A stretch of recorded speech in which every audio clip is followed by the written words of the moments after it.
Rivalry is sports shows, updates and interviews. The only way is the right way, I might say. Nobody doing it better, y'all some lightweights. Malik Wright, up all day and all night, pushing all the buttons up to something till it's alright. He looking at it from all sides and angles. Got a stripes on his body like he played for the Bengals. Oh man, there's no one discussing it. They came, they stayed, they either did it or done it. Man, I love it, cause all they ever do is win. So kick back, relax, the team WSN.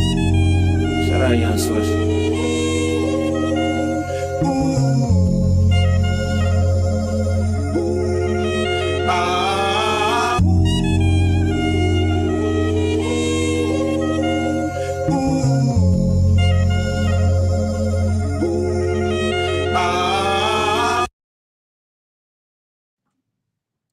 Thank you guys for joining us for another episode of State of the Jungle with Malik Wright, presented by the Right Way Sports Network. I'm your host, Malik Wright. Joined as always by my co-hosts. We've got Ev, we've got Logan, we've got our YouTube manager, Jimmy, in the building. We've got Marissa on the ones and twos, and we have a special guest joining us, one half of the Cincinnati Big Play Show, my guy, Drew Garrison. What's going on, How you guys doing tonight, man? Man, Drew, first and foremost, let's just say this. Like, we've been talking about you joining us on the show for how long? A minute. I couldn't make it to the war room. I think we talked about that. Yeah, man. Your wife is the real MVP. Let's just say that. She's the MVP for allowing this to happen, for allowing you to be on the show and join us. She holds it down. For real, man. And we just appreciate you for joining us. We really do, man. We got a lot of stuff to get into. We're going to be talking about the Bengals cut down to the 53-man roster. We're going to be talking about so many things on this show, giving our outlook on, obviously, the season and so much more. Just want to remind you that this show is, again, presented to you by the Right Way Sports Network. Every single time we go live on this show, it's also simulcasted on TWSN's YouTube channel and so much more. But without further ado, boys, let's get into it, right? Well, damn, my bad, Jimmy. Jimmy, this is your first time actually joining us on the show, too. How's it going? So listen, we're not gonna sit up here and act like Victoria. She commented. She said, "Thanks, Malik." No, you are the MVP. We appreciate. Can't see comments today. So yeah, she gets on our show and says some wild stuff. Yeah, you're like a fish out of water right now because you're used to having all the controls. Yeah, I don't got the screen in front of me. I'm just chilling, talking football. Listen, man, but no, it was important for me to have all the boys on the show today. Obviously, there's so many people that I credit with the success of the show. Jimmy is a huge reason why the YouTube channel has been what it is, and I like the way that you're rocking the new State of the Jungle merch. I love it. Man, I think it fits me very well. Man, you know, a lot of people were asking about it, but honestly, I was kind of weirded out at first. When I first launched it, when I first dropped it, I was like, man, I don't know if people are gonna like it like that. But I got a lot of DMs. A lot of people are like, man, I like the hat. People want the orange hat. And honestly, I told him, I was like, I'm really not that interested in making a profit off of it. Maybe we'll find an organization or something like that we could donate the money to. But I really just wanted to do this for the Cincinnati, community, if you will. I think that's pretty sick. And I know people have been asking a long ass time for some State of the Jungle merch. So again, want to thank you guys so much for tuning in every single Wednesday to watch it with us. But boys, I want to start off with the 53-man roster. The Bengals cut their roster down to 53. They made some additions. They made some cuts, obviously roster maneuvering, as Travion Williams put in a tweet today. But I kind of want to get your guys' overall thoughts. Were there any surprises for you? I know I had a surprise. Jalen Davis was a little bit surprised for me. I'm not going to lie.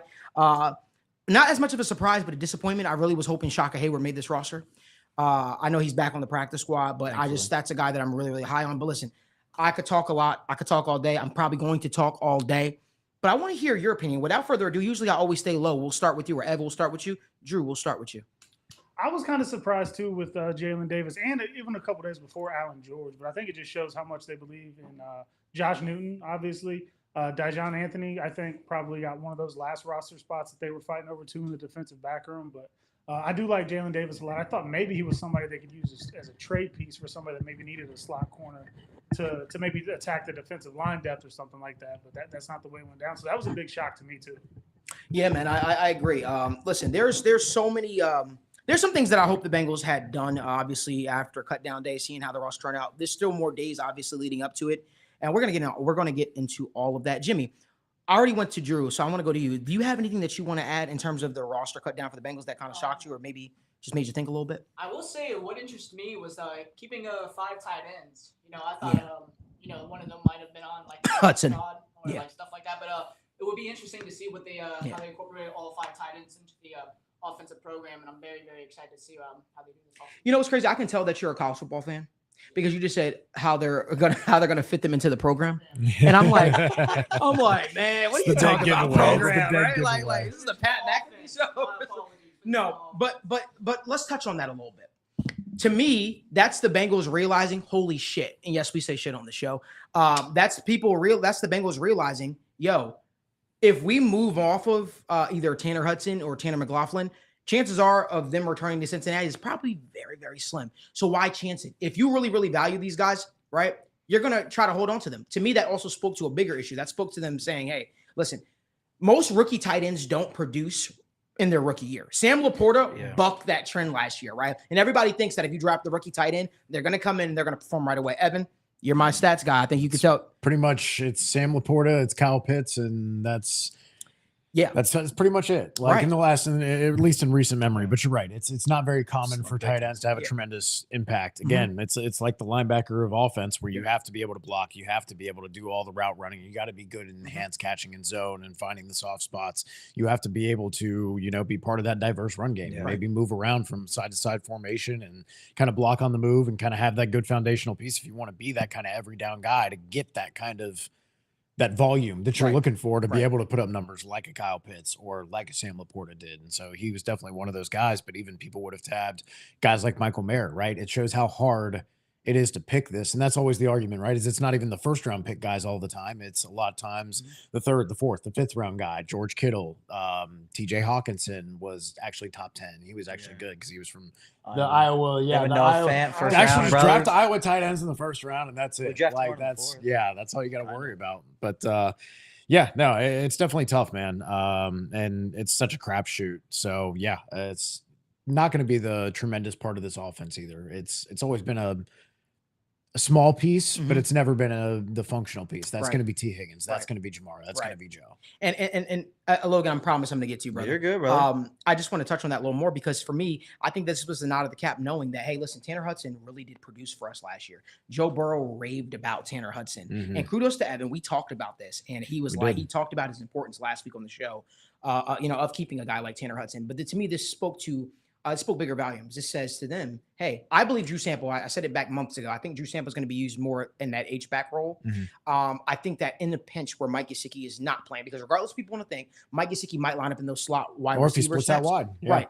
Yeah, for sure. But in games, if he's not there, right, well, who is going to be that tight end one for the Bengals? Who's going to be that traditional tight end that lines up in line and also can go out and be a receiver? It's probably going to be Tanner Hudson.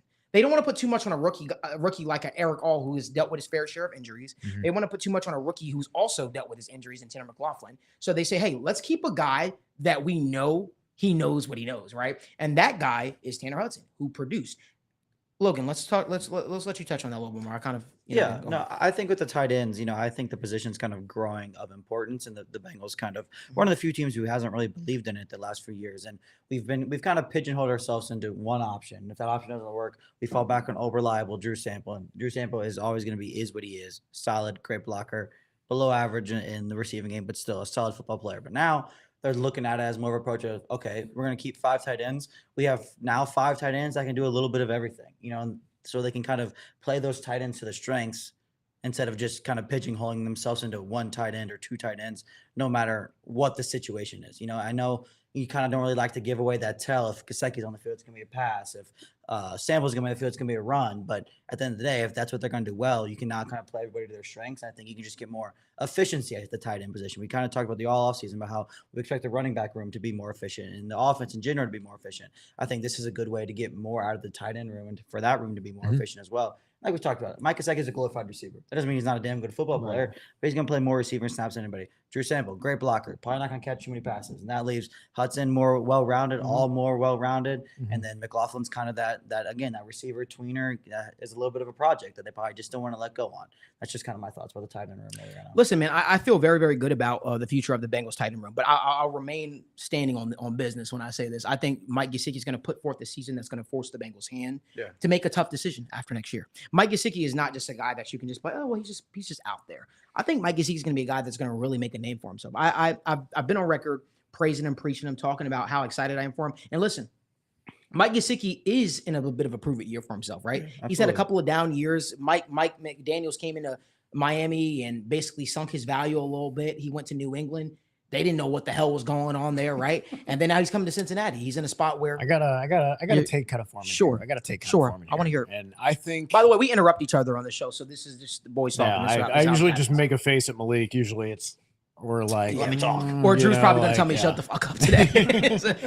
No, but I'm thinking the more I'm talking about this, the more I'm thinking about it, especially with like, how do you get these tight ends on the field, right? How do you put them in creative ways to take advantage of the mismatch of Mike Gesicki, right? Do you go out in 12 personnel, quote unquote, with Drew Sample on one end, Mike Gesicki on the other, get them out there in a personnel that kind of matches the standard 4-3 personnel, 4-2, whatever your base is with your heavier personnel, and then try to maybe motion Gesicki out or put him in motion pre-snap. We saw them do a little bit of the pre-snap motion stuff with the tight ends on the kind of Y leak sort of play action work that they were doing, getting everything moving to one side, tight end leaking on the other after throwing in the chip block. That's the kind of stuff where I look at this and my take is that how the Bengals use the variety of their tight ends is going to tell you a lot about the ingenuity of this coaching staff. It's going to tell you a lot about the play calling aspect and the creative design tactician kind of element of our coaching staff, because I don't think there's anybody who would doubt that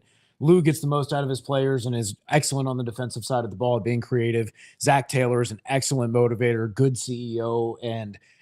But I think everybody could say there's moments where, whether it's play calling with the second and long runs or just kind of a lack of finding ways to sustain more drives and do the less of the 3 and outs and just find ways to get more easy buttons, even though that's part of what Joe's not always asking for. I just feel like how they utilize these tight ends, how they set them up for success, how they kind of maximize all of these guys, because they clearly felt it was important to keep 5 of them. I think it's going to tell you a lot about how we should view them as play designers and schemers going forward. I agree, man. I'm just excited overall for that room, honestly. It's been a sore spot for the Bengals for the last couple of years. And I finally feel like you have a solid piece right now as it stands, but you also can look, to the future about it. But Drew, I want to highlight you a little more. And the reason why is because you are a Michigan guy. Now, everybody in the comment section instantly says Drew, right? That's probably how people feel at that Twitter point. too. Yeah, that probably happens. But you got the chance to see Eric All when he was at Michigan. He obviously was limited. What could you share a little bit more? What do you think that his long-term outlook or projection here is in Cincinnati, my man? So when Eric All was at his best at Michigan was probably the 2021 year. He had the back injury the next year, transferred to Iowa, had the knee injury. Obviously, that's a problem. But when he was at Michigan, that 2021 year, where they really kind of started to turn things around, you look at him, you see a floor for him. I think fully healthy, his floor is CJ Uzomah. And that's not gonna shatter the world for anybody. I love CJ, great guy when he was in Cincinnati, but he kind of was what he was. But he has the ability to be almost like a George Kittle type. I've been a big Eric All believer. Maybe I'm a homer. I say that all the time, but I think that he's really the crown jewel of the draft class. I think McLaughlin has a spot, but I think Eric All is the guy that could really turn into like a really top level tight end. That maybe if Gesicki plays himself out of a contract like we've seen, we saw that with. I just drew a blank. Hayden Hurst, yeah. And then CJ got his money from the Jets. So if Gesicki plays his way out of the Bengals price range, I think next year Eric All's the guy that could really step in and still bring that dynamic element to the offense. But Gesicki's the most athletic tight end Burrow's had in his entire career, whether he lines up out wide or not. Or they could line him up at the actual true tight end spot and give an element to the offense that they've never had too. But I also know he spent most of his career lining out wide. So when it comes to McLaughlin or Hudson, you're not going to hide any one of those guys on the practice squad. I think there's too much tape from Hudson, even from last year when he got chances against the Bengals, that he's not gonna last on your practice squad. So you got to roster him. And where do they make that up? I mean, you're looking at 2 active running backs right now. I know that's roster gymnastics. Trevion will be back, but they've had to go thin somewhere else. So we'll just see how it all plays out. But I think it's a very good move to keep as many of these talented guys in your building as you can. And I think Zach's going to get innovative. We have our issues with Zach at times and things like that, but I think it's going to make him a little bit more creative. I almost wonder if we're going to see some 2 tight end sets. That would be nice. No. And I think that the point you made is so poignant. Let me just start off by saying this is a new season. And if y'all know me, I'll tell it like it is. When I say what I say, it's not personal. I promise. If I say the offense fucking sucks, it sucks, right? That's not me. That's not me going after Zach. And I was very malicious, I would say, at point in times when it came to the offense, and how unhappy I was with things. But you know what?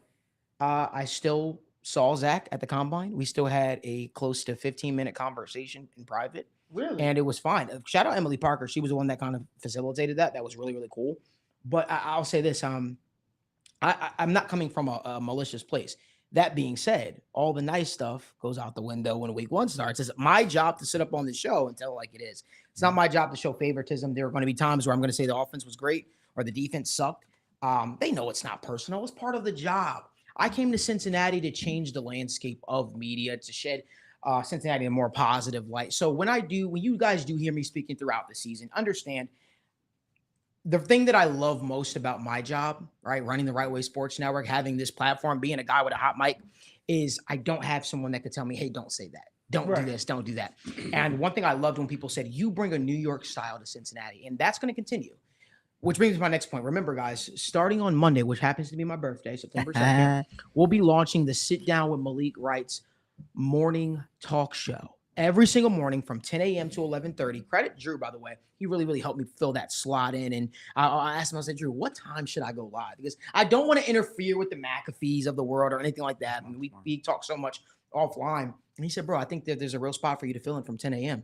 on. And, you know, I'm going to be excited to be jumping on there talking football, UFC, NBA, and so much more. Benjamin Albright, my good friend, if you guys know him, Broncos insider, he'll be on this upcoming Tuesday with us. And he'll be talking about the outlook of Bo Nix and his future as the Broncos starting quarterback and what his expectations are for this upcoming season. So when I say we have so much stuff down the pipeline, also the big announcement that I've been teasing for so many weeks is finally happening next week. Big announcement. Big announcement. We should have like fog machine. We and should. streamers and Yeah, shit. I've been trying to get him to tell me. Really Listen, missed an opportunity. I haven't there. told anybody, but when I say this, believe me, it's fucking huge. It's huge. It's something I've wanted to do since I came to Cincinnati. Logan, you've known sort of what my vision has been. Yeah. And the fact that this is actually happening brings me so much joy. And I just hope that the Bengals fan base loves it as much as I am going to love bringing it with you. But yes, mornings when Malik is going to feed families. And I plan to have a lot of these guys join me at points in times whenever they're available to join me on the show. Listen, the part of this whole thing, man, is you know, it's to really highlight a lot of special people. There's so many amazing content creators that aren't, you know, they don't have to necessarily be the most known. There's so many amazing content creators out there, right? There are so many people that understand the game of football. There are people that I'm super excited that we added to TWS and people like Parker Blake. I'm so pumped up for what the future of this football season is going to be, but more importantly, what the future of TWSN is going to be. And hopefully you guys really, really appreciate what we've got in store. And yes, Daniel is returning on Sunday. Finally, after 4 months, he's finally returning. Man, he's got vacation time built up, bro. When I say I think I'm the greatest, it all in. I think I'm the greatest. I think I'm Can't get going to advance on 10 years vacation. like I think I'm a good business partner. I think, you know, I think that Daniel's had a kick-ass summer. He's had a lot of time off, and we miss him. He's still been working behind the scenes, and we appreciate him. But I also I'm excited to have him back here. I really, really am. He's definitely been missed. Also, just want to remind you guys, if you guys could do us a huge favor, give this video a like, subscribe to the YouTube channel, turn on post notifications so you guys don't miss when we go live or upload content from the TWSN studio. The cool thing about this is too, since we went live, right? I want to say the first like 5 minutes and we had over 100 views in. So that's pretty crazy. That's pretty crazy, right? And that's strictly on YouTube. So we appreciate y'all for spending your Wednesday evenings with me and me and the crew and me and the boys. Let's keep going with this 53-man roster because I feel like we touched on the tight end spot and that's a sore topic. We could keep talking about that all day. Let's talk about the cornerback room. And how we feel that has shaped up. Evan, I'm going to start with you because I'm pretty sure that you got some stuff on your mind, some things you want to talk about. Yeah, no, I was kind of surprised that they kept 5 safeties. I know we had previously talked a little bit, and I thought Tyson Anderson was probably safe for the special teams role, but then I know that you were saying that you might think that they might try and get other competition in elsewhere. Defensive end, seeing 5 there now with KJ Henry being there. That was interesting. Now, obviously, Miles Murphy's going to come back, and maybe they shed a body at defensive tackle or something around that time when or tight end. Yeah, I don't know what kind of roster gymnastics they're doing right now to get Travion back and what else is going to be going on. Interesting. Yeah, I don't know about that comment, but honestly, like, yeah, just keeping them 6 wide receivers. Hey, they decided we can keep the other guys on the practice squad, and they were right because it looks like nobody that they cut was claimed. So that means they pretty much made all the right decisions when it came to at least strategy wise, who keeping on the roster versus who to cut and let pass to practice squad to where they still have the rights for them. So overall, just surprised that, going into the offseason, even coming out of the draft with an unproven corner position, that you end up with 5 there at corner, basically. Mike Hilton currently listed as the only nickel, and I think there will be 3 other guys between Josh Newton, Dax Hill, and maybe DeJohn Anthony if they kind of rotate that duty, even though I think Cam Taylor-Britt can still maybe just be that guy with his hair on fire in the slot, but we'll hold on to that dream for another day. But no, just interesting. Wait, say that again. Say that again. What, Cam Taylor-Britt in the slot? Yeah. We've dabbled a few times I feel like that needs to be highlighted a little more than what we do. His aggression and his downhill mentality. Like, I love Dax's length and his athleticism to play with bigger guys and his blitz ability, but I think Cam Taylor-Britt would also just be really good. This is back when we were still thinking Dax was safety, but you're good. No, I've been talking a lot. I was just saying, and we also like when we this is a bit between me and Logan. We've talked about it a few about times. this quite a bit now. Yeah, you guys leaving me out of the party. We also kind of just like Cam Taylor-Britt's also just been amazing outside, and I don't think we necessarily expected that from him either. So that was kind of like, he'll struggle a little bit, and then we'll just move. He got a lot better. Yeah, he got a lot better last year, and then if he can just stay healthy, take another step forward. But if he ends up being just a really, really good slot corner, that's cool too. Just be a good football player, man. Right. I think Cam Taylor-Britt is a Pro Bowl level outside corner. I just don't know that you can move him from that. Yeah. But I think that you're going to see different people come into the slot because they're going to start looking at who can replace Mike Hilton after his deal expires this year. And lots of people watching. Some of you may like me. Some of you may hate me. Either one, I totally get it. But I will never let you forget what you said about DJ Turner. Just watch DJ Turner this year. That's all I got to say. So let's touch on that a little bit more, man, because I think this will be the real. This is gonna be a good spot right here where I feel like DJ Turner had a golden opportunity after last year. I think he had the opportunity to really supplant himself as cornerback too here in Cincinnati. I think that he struggled, a lot, right? And I think the issue was he started off so strong and down the stretch he struggled. But I also think the injury kind of played a role. Some of the injuries he was dealing with. How much do you think this is the coaching staff trying to make right of a wrong situation? When I say right of wrong situation, I'm talking about obviously Dax Hill didn't work out at free safety for the Bengals, right? They feel like he had a hard time grasping the playbook, and they feel like he's going to be a lot better when he's out there and he's able to just play freely and let his athleticism and talent just show. Do you think that Dax Hill is getting this spot? Because it was a cornerback 2 battle between these two. But do you think Dax Hill is getting this opportunity? Do you think he had the leg up going in, mainly because the organization feels like almost like time is ticking and he was their first round pick and they got to somehow make, salvage it somehow. Is that what you think? They've got to make a decision on his 5th-year option after this year too. Yeah. So I was thinking maybe DJ Turner had the leg up because I saw the preseason games and how deep into the games Dax was playing. Yeah. But then I also realized maybe they were just trying to get him live game reps at corner because he played a lot of corner at Michigan. He played a lot of slot at Michigan, but they didn't, he didn't practice that the last couple of years. He played safety, he played special teams his rookie year. He started at safety. So I think maybe they were just trying to get him the reps.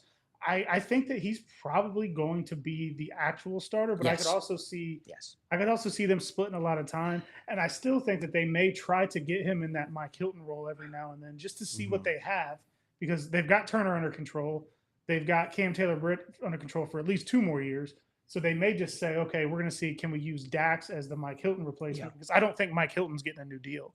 He's on the wrong side of 30. It's a 3rd contract. The Bengals don't seem to like that. It'll be one of those, we wanted to keep him. So we tried. We tried.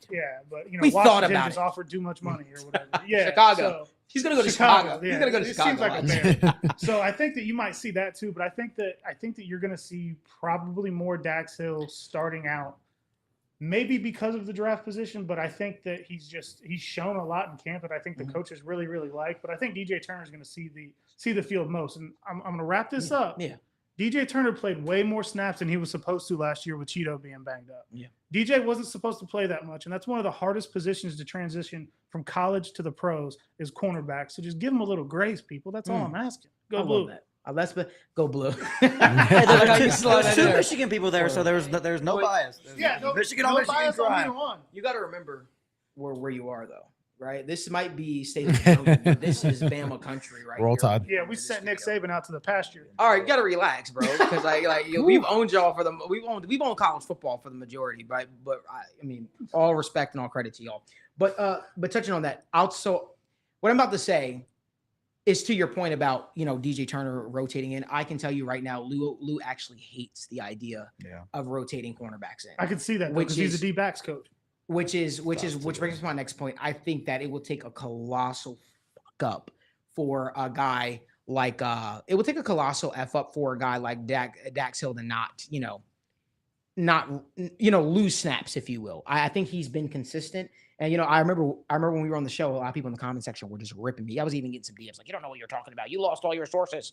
But I said it. They said, what did you hear? It was like one of her first shows where I gave an insider update onto what I heard regarding the cornerback battle. I said, "Hey, I heard Dax Hill's been more consistent." No, you didn't. You didn't hear that.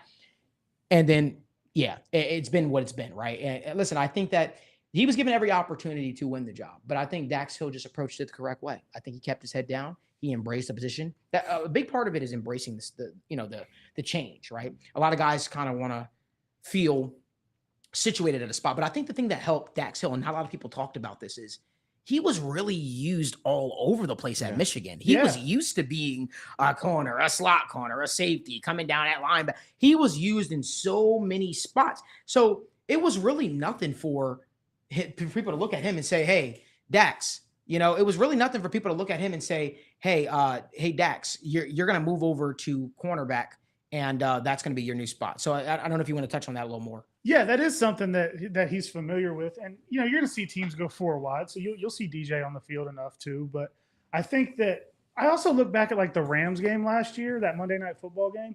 You saw some explosion from Turner. I'm sorry, not Turner Hill. I'm all twisted up. Dax coming off the edge last year, hitting Matthew Stafford. He played really good when he got close to the line and up to the ball. This is a very different environment for me. I'm used to looking at screens and stuff, so I got flustered.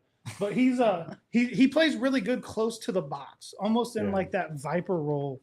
I don't want to call him a Jabril Peppers type, but he played well up there too. So you could see that. But I like that was the role. The Akeem Davis Gaither from college role, the little overhang right there in the slot.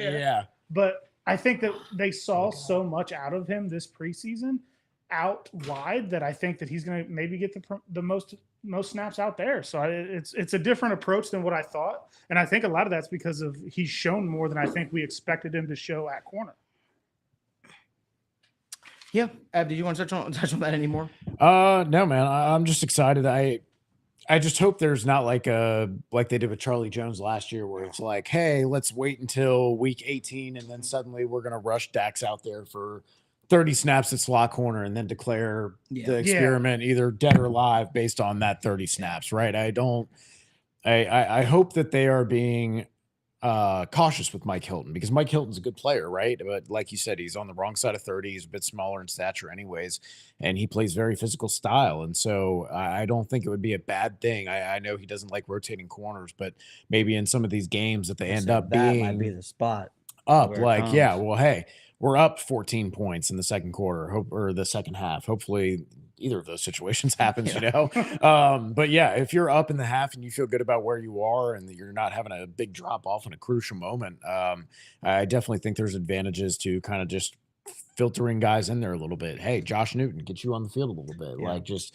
find a way to get you some experience and get some eyes on it, because I know he played a little bit there in the preseason and then training camp for him. So between all that, I just hope that they kind of take a proactive approach as opposed to a just wait and see and then just suddenly react to a small sample in the last week of the season where we just kind of rushed things and didn't really work on an intentful, purposeful game plan to kind of implement things.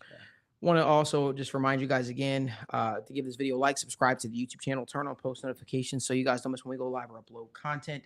live from the TWSN studios. Want to keep the conversation rolling, still sticking with the 53-man roster. Let's talk about the linebacker depth. I want to talk about the linebacker depth, and then I'm going to transition also into the running back depth. I kind of really want to get you guys' thoughts on the Bengals linebacker position. Jimmy, you kind of been quiet over there, so I want to put the spotlight on you, man. Yeah, a guy I'm really excited for. I'm glad he made the roster is in John Meta. You know, I was at the both preseason games, and he was everywhere. And you know, he's a lot faster in person. You know, he's very excited. I'm also excited. Shaka Hayward's back, being on the practice squad. I think they will be very good depth pieces to Logan and Jermaine, and I'm very excited to see what they can do, for sure. Yeah. Drew, anything you want to touch on with that? Sorry, you guys are kind of going back and forth. I'm calling him Meta. It's in Jung Meta, right? I'm gonna call him Meta. I gave up. Meta World Peace, Meta whatever. Meta World Peace. But I like that. Gold medal. Do you remember the last Bengals linebacker that was undrafted that everybody just said, wow, this dude just has instincts and likes to run into things and pop things? Vontaze Burfict. Now, Burfict was a little bit more well-known coming out of college. He was a head case or whatever. A little crazier. That's what caused him to fall from the draft. But when I look at this guy, I think he may have like an actual role in the defense. Think about when you're playing a Cleveland, a Baltimore, a Pittsburgh, 3 teams in your division that are going to run the hell out of the ball. He just looks like a guy that you put in there. Okay, they're inside the 10, go find the ball and run into the dude. He showed some issues in coverage. I think the Bears game really highlighted a lot of that. But if you want a guy that you can just put in there and say, hey, they're running the ball, go put a hat on the ball, he's it. He's been I fall in love with one guy every preseason, right? It's the way it seems. I fall in love with one player. The video of him getting, told by coach he made the 53 was awesome. It just seems like such a good story. And I think that you're going to find a role for him. You got Derrick Henry and Lamar Jackson in the backfield. You're inside the 10-yard line against Baltimore. He just looks like a dude that we see. Somebody said this to me on Twitter, and I can't remember who it was. I'm sorry. But he said, you remember last year when our linebackers kept getting caught up in the wash on the run plays, kind of dying in traffic? He doesn't even wait for the wash to happen. He just goes. Yeah. And I'm really, really excited about him. So with linebacker, big Logan Wilson guy. I think everybody knows that. Big Logan Wilson household. Love, playoff P is gonna be there and be ready. But you were kind of worried a little bit. Like you saw Joe Bacci get 10 tackles in a preseason game last year, and you're like, okay, cool. But you never saw him have to play significant snaps. So I think that the depth is going to be something that you got Akeem Davis-Gaither back. You didn't know if he was going to be back, so they're kind of comfortable there.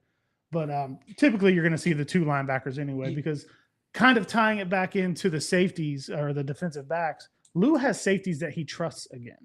Mm-hmm. So that's going to allow him to be more creative with those defensive backs, and I think maybe stick with 2 linebackers. You're cooking today. You know what's crazy? The ADG being back in Cincinnati was a shock.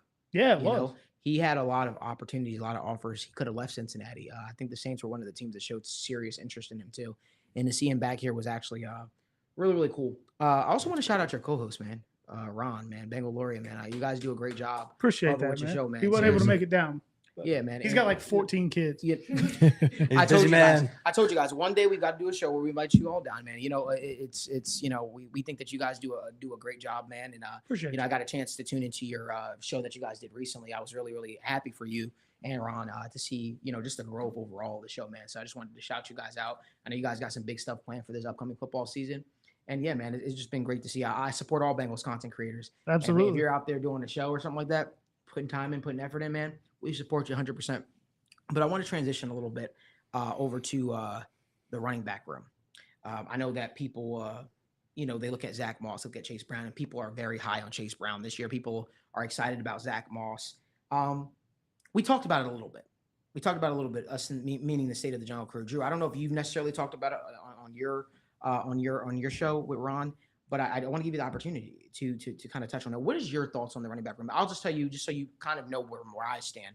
I'm not as excited, I would say, as a lot of people are for the running back room. And it's mainly because I think with Zach Moss, we saw him do it last year, but can he do it consistently? I still have that stain in my head in Buffalo and how that was and how horrible it was. With Chase Brown, obviously he dealt with fumbling issues. I wonder, could he handle a full workload, right? And I'd like to hear you touch on that a little bit more, man, and get your opinion. Maybe you'll say something that'll bring me to the light, or maybe you'll say something that'll change my opinion, but the floor is yours. I think that you're going to see pretty close to a 50-50 split between running backs to start the year, but I think it's Chase Brown taking over as the lead back by the end of the year. When you say you don't know if he can carry a whole load, now this is different. It's not, this is the NFL. It's not college. He was Illinois' offense for like 4 years. Yes. I remember he nearly took down Michigan on their run in 2022. Not surprising. The week before Ohio State, we had a nail biter with Illinois, the little look ahead game, and a lot of that was on the back of Chase Brown. So didn't Jer'Zhan Newton have a big sack in that game too? He did, yeah. Oh, I watched that game. I remember that. Yeah, classic look ahead game. It happens every year. Yeah. You don't judge the week before for either team, but he carried that offense for his whole career, and that was one of the knocks on him coming out was how much mileage he had on his body and how much he was used at Illinois. So you've seen him do it. I just think the Bengals are a pass first team. We know that. Like that is what the Bengals offense is. But why though? Because they've had to have been, right? They have to be in a sense. I think they're in a spot. Listen, everybody that knows me knows I love Joe Mixon, right? He's one of the first players that gave me an opportunity when I came here to Cincinnati. We talked a lot of shit toward each other about playing each other on Madden and stuff like that through the years. It was sad to see him go. I think that it needed to happen though. Yeah, it did. And I think that with this new style of change of back that they have, I feel like Chase Brown and Zach Moss probably fit the offense a little better. Right? Zach Moss is a way better pass protector. Yes, and that. But you hope, and Evan, maybe I'm foreign to this, man, and this might sound very ignorant what I'm about to say. Okay. But when we put such a huge, say it at me. Say it. Oh, say it at me. Right into my soul. Listen, I think when people say.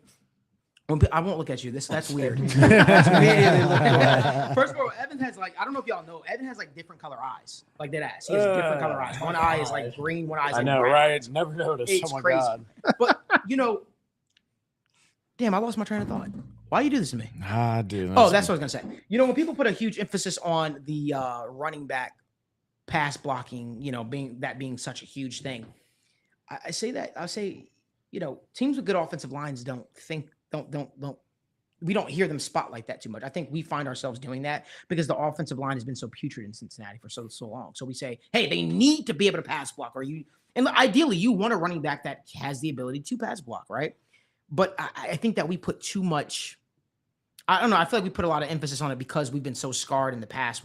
Now the hopes is the changes the Bengals have made to the offensive line and how they feel better about their offensive line. You hope. I pray to God we're not talking about, oh, you saw that amazing pass block by Zach Moss? I'm hoping that Joe Burrow has time to cook back there. Now, it's the NFL. It's going to be a struggle.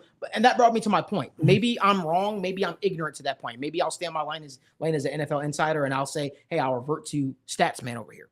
But my thought process is I just don't think that should necessarily be, that shouldn't always be highlighted because a running back who's 5'10", 200 pounds shouldn't be expected to block for a long period of time. Sometimes those are the best blockers because it's leverage, man. Yeah. It's more about anticipation, positioning, balance.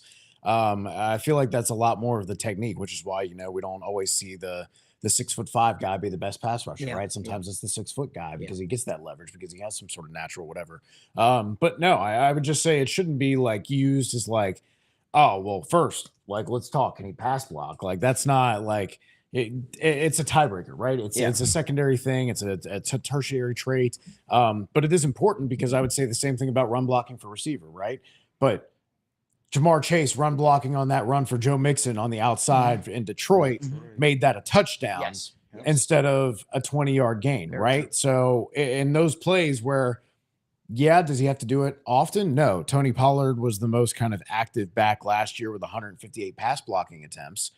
But if one of those is, oh, here comes the blitzing linebacker, and then all of a sudden Chase Brown comes across formation, sticks him, Joe Burrow has time to deliver a bomb to Jamar Chase, suddenly it matters a lot more to you, right? Yep. And it's another shot that Joe Burrow is not taken, right? And I feel like every one of those has value. Now, again, I'm not going to sit here and tell you to overvalue it and say, oh, well, yeah, he's a better rusher than he is on a per carry basis. But yeah, let's take the guy who's the better pass blocker. Obviously there's roles, just like there are for the tight ends, right? Where they all have different skill sets, and sure, they can all do a little of one thing, but they're just varying degrees of better or worse at them. So I wouldn't say it's hugely important, but I mean, there's well over 30 running backs with about fullbacks and running backs with over 100 pass blocking attempts. Yeah. So I think the importance of the pass blocking has been highlighted the last few years with the bad offensive line. But I do think there's still some level of importance to it, especially when when you're a team like the Bengals. We do throw the ball a lot. Maybe we'll see a little bit of a slight change in that this year. But at the end of the day, when you're facing a team like the Bengals, people that like to sit back there and throw, you're either going to drop back, you're not going to have to worry about pass blocking because they're only rushing 3, or they're going to bring 6, they're going to bring 7, and that's where it comes into. It's just because if it's it makes it harder to just blitz you to death. If our 5 linemen are good and they're going to send a 6th free rusher, we know whoever it is back there is going to stick them. If they know that you can't pick up a blitz, like we saw in the preseason, right? If they know you can't figure out a blitz, it'll get ugly quick. And I do want to correct something here. Tony Pollard had 115 pass block snaps. So again, we're talking about for most running backs, especially if you have a committee, 50, 60 snaps a year, maybe like if you're playing a lot and doing that a lot. But again, you're also on one of the more pass heavy offenses, and it's not always just pass block, it's block and release, right? It's getting out. And I feel like with the way Joe Burrow likes to play, that sometimes spreading those things out, giving more space, pulling other defenders, it just makes it easier for him to where, hey, don't bother doing the chip and release. Just release. I'd rather you just release. You're bringing up a good point, because I also think that Joe Burrow's play style, to your point, like you just highlighted, I think that could make things look a little worse for Ware on the offensive line at points, because he is a guy that likes to hold on to the ball. He does like to, wait for that last second. He's waiting for that thing to come open. And that has hurt him. I think we all can agree upon that. We can all agree to that. That has hurt him at points. The hope is you hope to see growth from the offense this year. You really hope that maybe him taking a step back and seeing Jake Browning play, that really put things into perspective, that maybe you don't need to be Superman every single time. And, we kind of highlighted it so much throughout the offseason. Jake Browning is not Joe Burrow, right? But the reason why the offense looked the way it did is because I think it takes buy-in from everybody. And I think it takes buy-in from the coaching staff, right? It takes buy-in from Joe Burrow. And it's probably hard for Joe Burrow to buy in when you look at what he started his career with Cincinnati on the offensive line. Pass blocking, what? You're good, brother. This is what we do on State of the Jungle. Listen, you will deal with those points where, it is growing pain, something he had to overcome probably mentally. And I think it was so hugely important for him to sit back and see how the offense gelled without him and realize, hey, I can do that same exact thing, probably at a higher level. Maybe I should buy a little more. Maybe I should allow the coaching staff to, have their game plan. There obviously will be points where Joe Burrow is going to say, fuck it, I'm going to be Joe Burrow. Yeah. And that's what you pay him for. That's why he's the highest paid quarterback in the league, right? That's what you pay him for. But also not realizing you don't have to, drop back every single play. You don't have to be Superman on every single play. It's something that I think that this coaching staff, as well as Joe Burrow, is I think they've learned. And I think I'm excited to see it kind of all come together. I'm excited to see if they really do lean on the running game a lot more. I don't expect it to be a thing where you're going to see those guys out there, toting the rock 30 times a game. I don't expect that. I still think Joe Burrow is very much going to be Joe Burrow, but I think choosing your spots wisely. It's going under center is something that I really want to see him do. Yes. And I think they did it more with Browning. Yeah, look at the Niners game. Looked like the best team in the league that game. And I think there was a stat, I can't remember exactly what it was. I think it was close to 80% of the time where the Bengals lined up under center, it was a run. And that was just a clear tell to the defense. And pass blocking wise for a running back, I don't have any numbers to back this up. I have 2 names to back it up, though. We play in a division with TJ Watt and Myles Garrett. Myles Garrett's a damn alien. So when Myles Garrett's out wide, you're going to see a team put a tackle, a tight end, and a running back to chip. So I think about those games. You went 1-5 in your division last year. Obviously, Burrow being banged up doesn't help. He almost wins week 2 when he can hardly walk. But when it comes to the pass blocking, maybe I do overvalue it just because I know that they're lining up against those guys. I know you don't have Clowney in Baltimore anymore. Baltimore's always going to put together a good defense. So I just think about your division games that you got to win and the guys that are going to be coming off the edge. I like having a running back that can just hang back, and you just got to get in Myles Garrett's way. Yeah. I mean, he gets triple teamed and he's damn near there every time.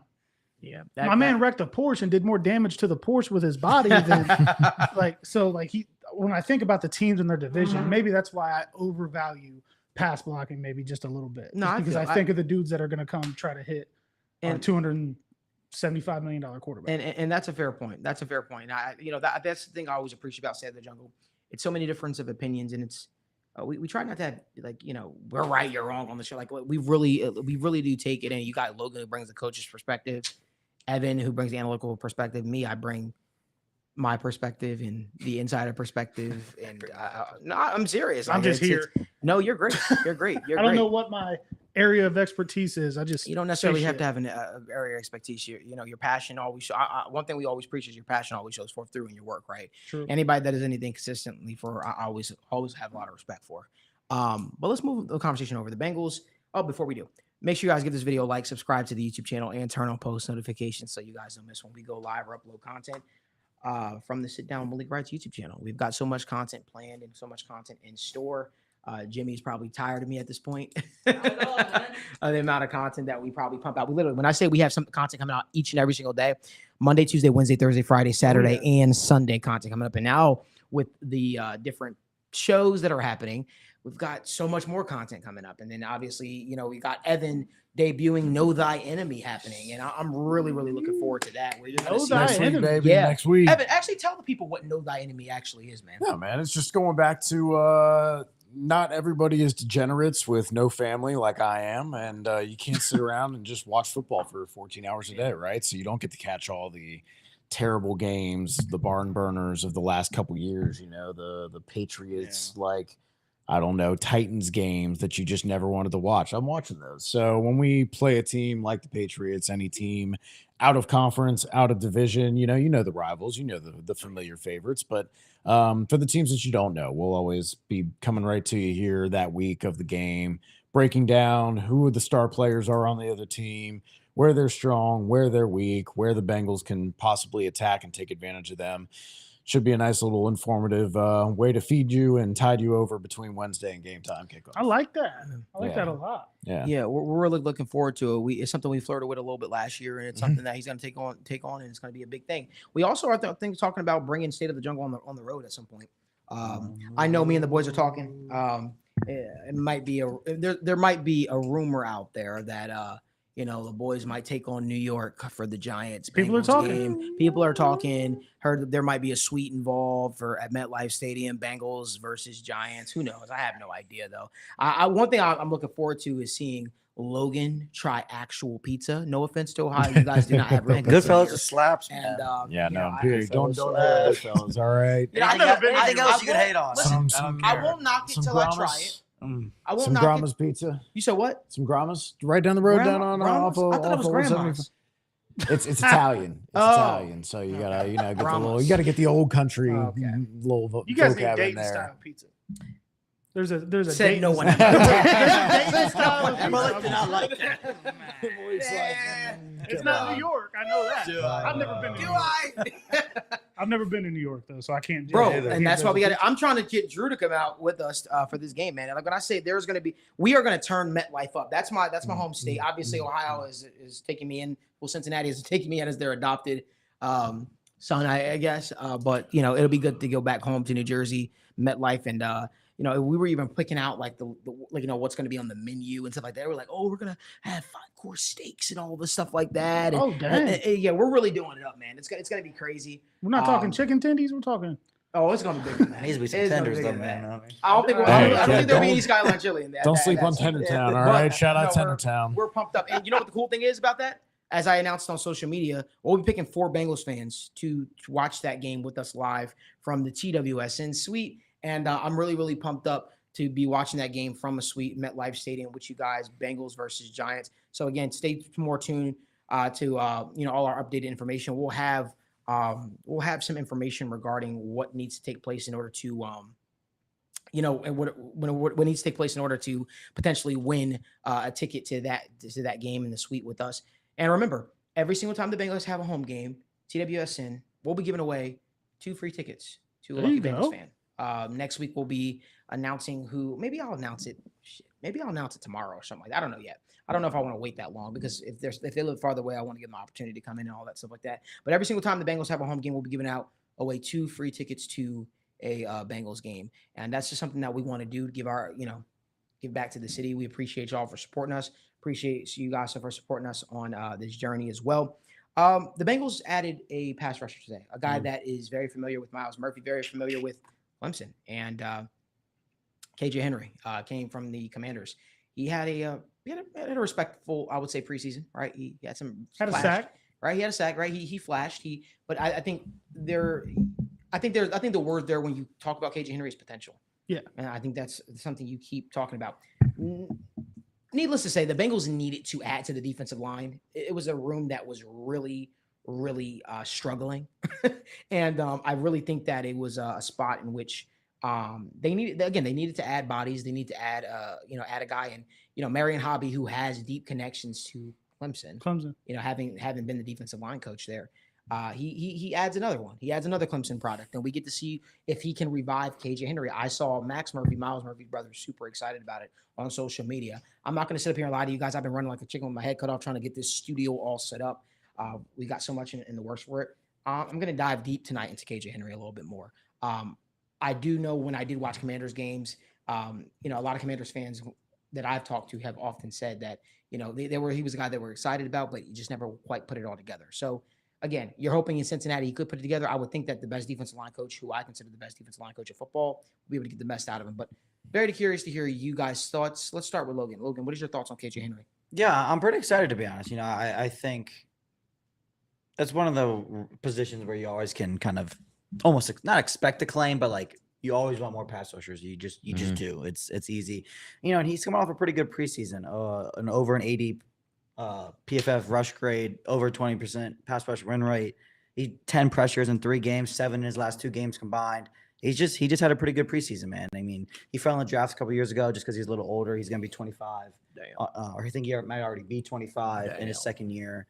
But Washington kind of shipped some guys out last year, and he took advantage of some opportunities to start. Got some good reps last year. I'm not sure exactly what the role is going to look like with the Bengals, especially with Murphy hurt. Maybe he gets some run early on, but it's a pretty good waiver claim, to be honest with you. Again, I don't know exactly what the long-term upside is. Is he just going to be a short-term 4-week Miles Murphy replacement, or is this somebody we're going to claim regardless of it? But I think there's definitely some reason to be excited there with him. He's kind of coming together a little bit more again. Last year, he had 3 starts last year after they traded away everybody that Chase Young and Sweat last year.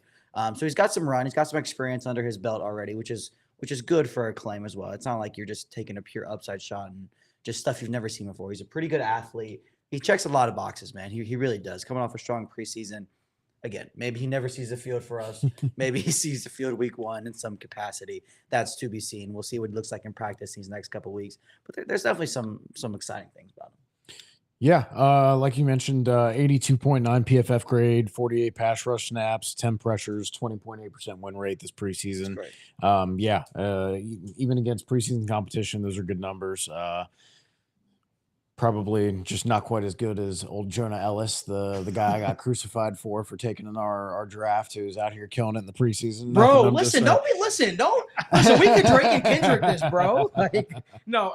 Like, listen, you were right about him. No, it's preseason. It's a little early to be taking a victory lap, but no, he looks good. But I guess Screw you, night 1. Let's go.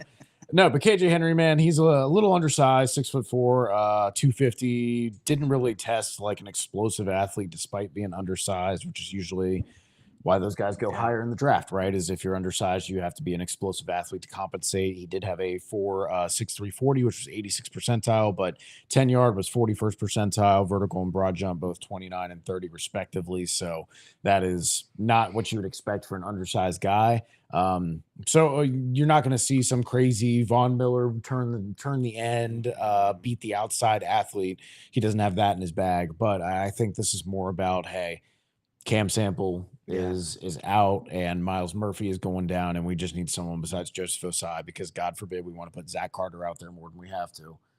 That's me putting words in their mouth, but let's be honest, everybody's thinking the same thing right now. Right. So hopefully Miles Murphy has a quick and speedy recovery, and KJ Henry can just kind of fill in a little bit, 10, 15 snaps, kind of do the Cam Sample stuff, and hopefully defend the run and maybe just do a little bit of just giving anybody some pass rush, man, because they've been obviously hurting for pass rush on the second unit and third unit for quite a while now. I think that's where the biggest question comes in for me. Is he acclaimed just for these short term, these first 4 weeks without Miles Murphy, or is there something they saw that they really liked that they kind of want to just get a hold of and keep him on the roster? Because obviously, again, this is only his second year in the league, maybe third.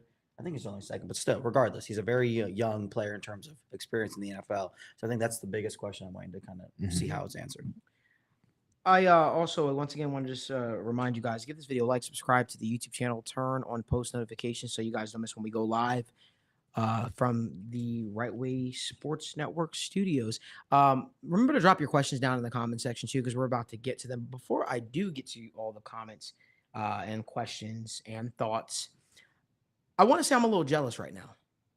I'm a little jealous because usually I come on this show and I'd like to think I'm the best dressed personally. But Drew decided to pop up today wearing the Cincy hat. I mean, the guy is just absolutely fly from head to toe, bro. Bro, I know that you're planning to go to some games this year, man. I got to know, are you going to bring out those the zoomies? The zoomies, bro. The zoomies, man, you hate know, those. man. I know. I hate He said them, you bro. pulled up in some pajamas. I say, bro, when you listen, I stay far away from you when you was walking around with some pajamas on, though, bro. Hey, they're zoomies, man. It's old school. It's 80s. Before I Bro. was alive. You want to know the true story behind Yeah, those? I do. I was at Meyer the night before the Super Bowl. Marissa's favorite spot. I was at Meyer and I saw these pants and I was like, all right, I'm gonna get them. You know, I'm gonna wear them to the Super Bowl party. I rented out a bar, did the whole thing. They only had one pair left on the mannequin, so I went and got the dude and I was like, hey man, I need these pants. That dude probably thought you were crazy. And he was like, well, those are on the mannequin. I'd have to ask my manager. I'm like, oh yeah, I'll wait. I'll wait. Well, He pulled them right off the mannequin. What, you stripped the mannequin down? Yeah, right there in the middle Hell's of the wrong with Super you? Bowl tomorrow, man. I gotta be ready. Oh man. But man. yeah, I got some shorts. I got the pants. So yeah, I got some stuff ready. Man, I like you are fitted. I would I'm say gonna stand out a little bit. You do a little bit. You bring Every you're now fly. and You're then. fly. You're fly. Well, I wear sweatpants and t-shirts 90% of the time at Yeah. home, so I gotta put it on every now and then when I step out. Are you? I know. I saw you. I didn't see you on the cut down day for the roster. I know that you were. I don't know if they didn't like my tape or what, but I thought when I chugged the beer and showed my pass blocking ability, I could at least be like a third. Man, yeah. I mean- wishful thinking, huh? Maybe I could take over for Cody Ford. I don't know. Let me ask you this. I do want to highlight the show that you and Ron do. You guys got anything big planned for this upcoming season with Big Play Show? So we're gonna ramp it up a little bit. We've been going once a week in the off season. We'll probably do shorter shows, but go twice a week. Do a game recap and a game preview. I've got some guests lined up. So yeah, we're gonna do some stuff. I'm gonna try to When am I gonna be on the show? tomorrow. Invite me. What are you All doing? right. Hey, listen, what's up? What's up? Like, Tomorrow at 8:00. I'll send tomorrow you at the 8:00. link. Listen, man. Listen, the social media will be set ablaze if I jumped up on that show, man. I listen. I will jump up on that show if you'll have me on the show, man. I'm telling you right now, man. I appreciate everybody doing their thing in Bengals community, talking through Bengals and just getting us all prepared for the upcoming season. But let's jump to some of these questions. Down. Marissa's pointing to me. Down. Chuck 2624 says no comments regarding Devon Shaw Maxwell. Shaw Maxwell. Why do I always pronounce his name wrong? I don't know, man. You got a little brain block right there when you try to pronounce that or something. You know what it is? I don't know. I literally, I just tune out things that I just don't think are that important. I guess I don't know what it is, but for some reason, Damn, taking shots at this. I'm man. not taking All shots. right. Listen, No, I heard it. Our guy, Ryan is not in the comment section today, and usually he's like, "You guys are gonna learn about him." He might You be guys are gonna learn lurking. about He might be lurking. You He never might be know. lurking. I promise you, I want no smoke. But Travis Waller says, "Why have we not showed interest in any defensive tackles to overtake Zach Carter? Also, why does the Browns not seem to get the vitriol for character concerned players like we still do?" I could take a shot and not be professional here, and I could just say it's Cleveland, it's expected. I won't do that though. I'm not that guy. I won't do that. I'll just say, I don't know. I think that when you're in Cincinnati and that you've had the success that the Bengals have, it's kind of easy to I think it's easy to kind of just like poke at them a little bit. I would say. I would also say Cincinnati is a bigger city than Cleveland. So well, I don't know. Are they?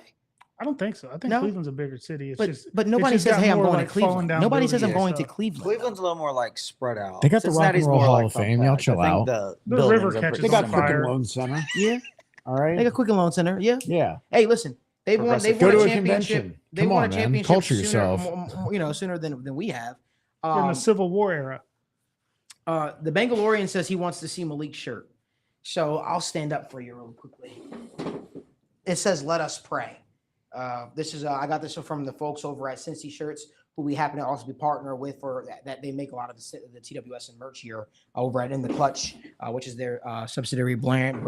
I'm trying to rival Logan a little bit with some of the stuff, but I got a comment that said, "Why am I wearing yellow?" I'd like to point out this is more of a tan.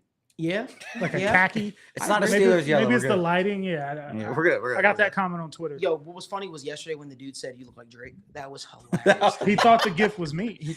He I said, can see "Why it. does he Yeah, look no, just he like did. him?" I said I get said, that a lot. I don't know He about said that. I said I get that a lot. He said it's crazy. I was like, yeah. Man, but listen, man, we listen, man. Okay, we could go That was all a good day. one. Let's get to some more questions. I don't know if they were even Marissa. Can you send these questions to me? You know what? You absolutely did. Again, we go off the cuff here a lot of the times when it comes to State of the Jungle. I'm not going to sit up here and act like I'm some buttoned up, or every single show. Not going to do that. Somebody said, what running backs and defensive tackles y'all interested in? I'll start right now. There's a guy that is already signed to the Seahawks practice squad that hurt my heart a little bit. I'm a big fan of George Holani.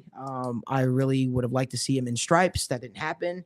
I'm still recovering. I'm still, disappointed in that because I feel like he had another shot at him. And, the Bengals, even though they showed a lot of interest throughout the draft process in him, maybe he's just not a fit here. But I saw you talk about that last night talking to Jim. Yeah. I thought George Holani would have been, he had such a productive preseason too. And I guess, honestly, I'm very shocked to see that he's on a practice. I really thought somebody would scoop him up and try to bring that guy in. That guy is gonna carve out a role for him in the but why would Kenneth Walker is the guy in Seattle? Yeah. Why go? I'm sure Zach Charbonnet's not even a scrub either. Back in the right. month. It's like you're going former Michigan man. You're going. Yeah, I'm gonna do it every time. I mean, credit to you guys. You guys have definitely been drafting. Not draft. You guys have had a lot of draftable players. The program's done well. The program has done well. The program. It's gonna be interesting to see what happens this year. I think I will say this with all due respect, Drew. I think Ohio State whoops your guys' asses this year. They got three top 10 picks on that defense still, and Ryan Day's soft. So I won't deny that. I will just say, I will say this: if he doesn't win, he's probably gonna, he's probably. I'm telling you, Mike Vrabel's just hanging out, waiting. Oh, he's just chilling right up the road in Cleveland. He's waiting for that bad season at Ohio State. Ryan Day gets fired to appease all the boosters, and then suddenly here comes Mike Vrabel, ready to go, ready to accept his throne. That's actually interesting. I've been saying it. I'll keep saying it, and then it's going to happen, and I'm going to be like, "See, I told you." See, your theory is Mike Vrabel to Ohio State. My theory, a different college coach. Hear me out. I'm going down a rabbit hole right now. And I know this is State of the Jungle, but screw it. This is what we talk about. I'm going to get you off track. That's my fault. No, it's good. I love it. Here, so I have a theory. I think Deion Sanders is going to leave Colorado after this year when Shedeur gets drafted. I think that the Cowboys are going to really, really struggle this year. I think that Dak Prescott doesn't have a contract in place. I think he hits free agency. I think they fire Mike McCarthy. I think he hires Deion Sanders as the coach of the Cowboys, and I think they draft Shedeur Sanders. That's my bold take. I feel like Jerry wants a coach who's going to do what the hell he tells him, though. And I don't think that's Deion. Like Jason Garrett, Mike McCarthy. He has it at Mike McCarthy though right now. I just think that when you look at it, he's going to be looking. Remember, Jerry's a businessman at the end of the day. He wants to run the team. He's also old. He's going to try to put asses in seats. And I really expect, what is Deion going to do after this? Deion's not going to go coach another university, not unless he gets a major offer like an Ohio State or something like that. I think Deion goes. I know he said I never go to the NFL, but what team is better suited to take on the brashness, the bravado of a Deion Sanders other than the Dallas Cowboys? It makes too much sense to me. And he has a lot of roots in Dallas too. He played for there. Jerry will love him. I could just see him saying, Deion returns home. It will put a lot beyond. Tell me that will not be the talk of the NFL for at least the offseason. It would be. Oh yeah, for sure. Everything Cowboys is anyway. Yeah. I mean, Stephen A. Smith built a career off that. But I know, right? No shots. Damn, no shots at the OGs, but no shots at the Pioneers. He catches shots. Man, Jerry Jones going to drink about 6 scotches. Called Deion one night. He's going to get it done. Bro, the dude. People forget the huge effort they made to try to get Lincoln Riley a couple years ago. They pulled out all the stops to get that guy, and he said, "Nah, that would have been good for them." But let's be honest, Jerry swings big. And the fact of the matter is he brought in Mike McCarthy because he's a Super Bowl winning coach. He thought that it would make sense. And again, this is a Bengals show. I don't know why we're talking about the Cowboys here, but I just think since we do play them, and that's how I'm going to tie it in. Let's tie it in to that game that happens on a Monday night. Yes. Deion Sanders to the Dallas Cowboys. No, let's keep the conversation going though. Dude, I'll tell you what. Two players that I was really surprised to see get cut and then pass through waivers were Michael Carter for the Cardinals to get cut and then make it to their practice squad without getting claimed.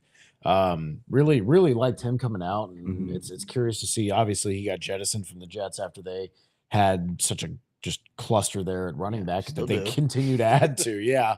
And then to see, they made so many moves with the new regime at with the Cardinals that, he was just kind of an odd man out. It was weird to see any team like the Bengals who's, 2, maybe 3 deep at running back not take a shot on that. And then one of my draft crushes was an undrafted free agent. Actually, one of the highest paid free agents by the Eagles was Kendall Milton for Georgia, the running back who was averaging 6.5 yards a carry and 4.12 yards after contact, both top 5 numbers at the position last year. So that was another guy for like a power man gap scheme. Like I would definitely, he's not giving you much as a receiving back, but I mean, just as a body that you can trust to put out there and just go get yards and fight through contact and get 4, 5, 6 yards. Like that's definitely a guy I'd like to have at least on my practice squad. Yeah, the practice squad's shaped out pretty interesting so far. The running backs are kind of interesting. I don't know how we haven't really added anything. I mean, then we cut Travion today. Kareem as well. Hunt's still out there too. Yeah, like I don't think he wants that's to the be. Bengals, I don't but- think he wants to be the third running back on anywhere. But maybe he's just waiting for an injury or something. Yeah, I think so. But again, I think the lack of running backs on practice squad for us too is just it's just an interesting situation right now. Again, like I said, Travion cut too.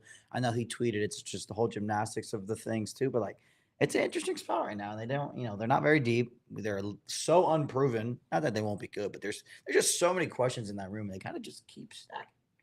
Yeah. And then the other guy that I was kind of looking at is like, hey, who's just a body that they could add if they really wanted to kind of fill out the D line room a little bit more. Obviously, they kept, I think it was 6 defensive tackles. Is that right? Yeah, 6 defensive tackles. And whether you're keeping Zach Carter just until, hey, McKinley Jackson gets back and he can kind of fill that nose tackle role a little bit. And maybe, he or Jay Tufele is just kind of that placeholder for now. But Lawrence Guy is still out there. He's 34. He's a veteran, but that's the thing is you have a really young room already, right? And how about a guy who played for a Bill Belichick defense for years and also played in Baltimore for years and is 6'4", 315 pounds and is just going to have good technique, be a good influence on the younger guys and be able to give you 300 snaps at his freshest and at his best while just rotating him in. The guy that can be competent because I don't give a shit that he's 34 and that he's been just okay. I know just okay is definitely better in a veteran's hands who's played on Super Bowl caliber defenses with Bill Belichick and some of the best defensive minds than Zach Carter. Yeah. Give him the Zach Carter snaps, right? I think that you just get a little bit better, incrementally better doing that. I feel like we know what Zach Carter is and it's not good. And they signed a nose to the practice squad as well, a rookie, but still. Right. Just something, again, you have so much youth on that D line. I would love to see just a little bit more veteran presence from a guy who could just, again, how often do we see veteran quarterbacks working with young receivers right on practice squads and kind of helping them develop and like learn the nuances of everything? Like, yeah, you've got Sheldon Rankins and you've got BJ Hill, but if they're out there taking the ones and the snaps with the ones, then Lawrence Guy is off there with Chris Jenkins and McKinley Jackson telling them in their ear what's going on the field. I'm not a fan of the whole 30-year-old type deal where we don't go after 30-plus-year-olds, once they it's got to be for the right thing, right? Because you don't want to sign them to like 3-year deals. You don't want to give them a bunch of guaranteed money. But if you just want to say, hey, come basically be a position coach and play 200 snaps for us this year and just get in these young guys' ears and tell them how to be a professional, how to play this position better. Yeah. Then, they'd come be here for $1.5 million. Come be here for 2. Yeah. Yeah. Somebody brought it up on Twitter, but the Bengals are now going to have 12 rookies on their roster. So, not that all 12 of them don't deserve to be on the roster, but having some veterans like that will go a long way if you're going to keep 12 rookies. That's a lot of rookies on a team that's trying to compete and continue to be good. Some more veteran presence, especially when you have double-digit rookies, is probably always a good thing.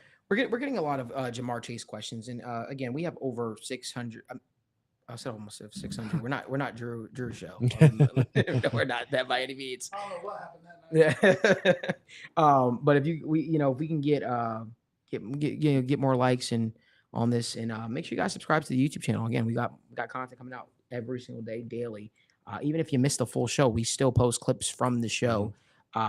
So we you kind of get brought along for that journey. We're getting a lot of questions about Jamar Chase. People asking about, obviously he didn't practice today. Guys, I'll keep saying this. I expect him to be out there week 1. I'd be shocked if Jamar Chase didn't play week 1. The competitor in him, you lose money when you're not playing, obviously. This is jockeying for position. The guy wants to play. there's a difference between practice and playing. Obviously, we want to see him out there. We want to see him doing live reps with the team. But I've got to feel like this is more protecting himself. And whether we agree with it or disagree with it, I see a lot of Bengals fans up in arms and kind of even some people are turning on him. I saw one comment we had on the YouTube channel, and we don't delete any of the comments too, by the way. But we saw one comment on the YouTube channel. Somebody said,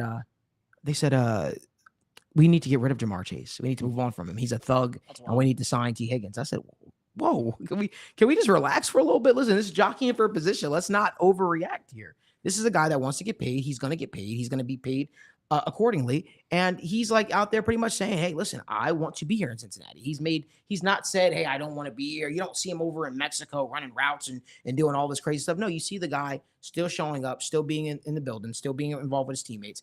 I understand why a lot of people are upset and they want him out there right away. But you have to also understand, the people are the fans, and you have the organization's viewpoint, and you have the player's viewpoint. I feel like often people don't see it from the player's viewpoint. And, they're humans too, right? They're humans too. They have to protect their bodies. And I don't feel like there's any bad blood, though. To Zach Taylor's point, I saw people trying to crucify Zach. Well, Zach said he was going to practice. He might, and he might practice next week when they're game planning for the New England Patriots. Maybe he might not practice the week before where he doesn't have a contract in place. Again, it's jockeying for position. It's part of the NFL. You look around the league, the landscape, it happens everywhere. Everybody is trying to get a leg up somewhere, right? And holdouts happen, negotiations happen.